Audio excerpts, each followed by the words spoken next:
Ya Tuhan, kok kau jadikan aku kafir? Lalu kau pula yang masukkan aku ke neraka. Padahal aku kan tak mau. Bahasa anak Medan, Tuhan cuman bilang, suka-suka akulah.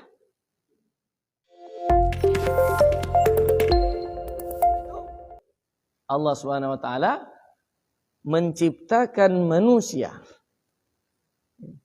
Manusia itu diciptakannya berpasang-pasangan. Ada laki, ada perempuan. Lalu dari pasangan yang ada itu laki perempuan, Allah ciptakan pula keturunan. Maka lahirlah seorang anak dari pasangan suami istri. Itu semua atas kehendak Allah Subhanahu wa ta'ala.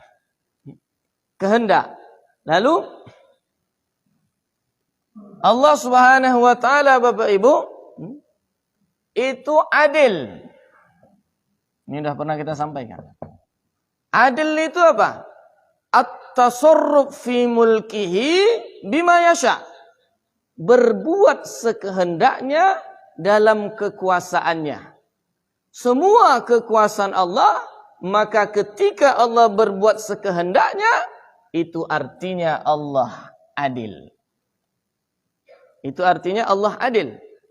Karena itu ketika Allah Subhanahu wa ta'ala jadikan seseorang laki-laki bukan perempuan, itu adil. Allah jadikan orang kafir tidak beriman, itu adil. Allah jadikan orang sejak lahir susah sampai mati, itu adil. Allah jadikan orang masuk surga, Allah jadikan orang masuk neraka karena dia maksiat, itu adil. Allah jadikan orang masuk surga padahal dia maksiat, itu namanya Allah maaf. Allah jadikan orang soleh masuk surga, itu namanya Allah rahmat. Jadi kalau begitu Bapak Ibu, pertanyaannya bukan apa tujuan. Yang bisa ditanyakan adalah apa hikmahnya Allah berkehendak demikian. Apa hikmahnya Allah berkehendak menciptakan anak yang terlahir dari rahim orang tua yang kafir, sehingga dia juga jadi kafir. Nah, itulah tadi bahwa manusia tak bisa berkehendak. Kalau kehendaknya tak sesuai dengan kehendak Allah, tak akan terjadi. Tidak akan terjadi. Nah, maka kalau begitu, apa hikmahnya? Hikmahnya adalah Allah Subhanahu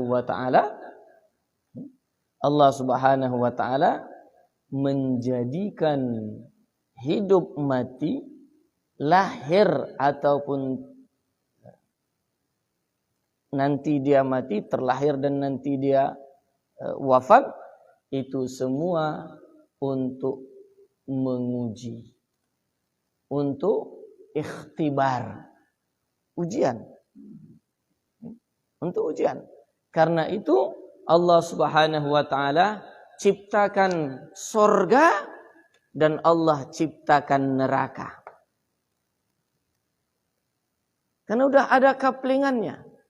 Untuk yang kafir nanti, itulah dia, neraka. Walaupun bukan dia yang mau. Kalau istilahnya protes manusia. Ya Tuhan, kok kau jadikan aku kafir? Lalu kau pula yang masukkan aku ke neraka. Padahal aku kan tak mau. Bahasa anak Medan, Tuhan cuman bilang, suka-suka akulah. Yang Tuhan kau atau aku? Bahasa anak Medannya begitu, Pak. Bos saja, padahal dia hanya punya kuasa dalam jabatannya itu. Bisa berbuat suka-sukanya. Pak, kenapa Bapak mutasi aku ke sana? Suka-suka aku lah. Kan aku bos. Nah,